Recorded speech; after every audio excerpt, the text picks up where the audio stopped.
సరే మీరు చెప్పినా ఇప్పుడు మేము చెప్పినా పెళ్ళైన తర్వాత మేమిద్దరం మంచిగా ఉండాలనే చెప్తారు అత్తమ్మ. మీరు మా అమ్మాయి నేనైతే నీ ఫస్ట్ నుంచి వద్దమ్మా, చిన్నపిల్లోళ్ళు అట్లా ప్రాంతం చేసుకోరా అని నాకు తెలిసిన వరకు నేను అన్ని నీకు చెప్తూనే వచ్చాను.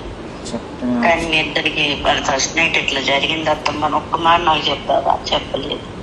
ఇప్పటికి అంతా ఇదైపోయా అత్తమ్మ. నేను ఆయనతో కూడా చెప్పుకుంటూనే వచ్చాను అత్తమ్మ. అత్తమ్మ మీరు అడిగిన రోజే నాకు చెప్పాను కూడా, అత్తమ్మ ఇట్లా అడిగింది మరి అంటే మనం ఏమని చెప్పాలి అంటే, అలా ఎందుకు చెప్తావు, ఇట్లనే చెప్పు మరి, ఎందుకు బాధ పెట్టడం మమ్మీ వాళ్ళని అని అన్నాడు.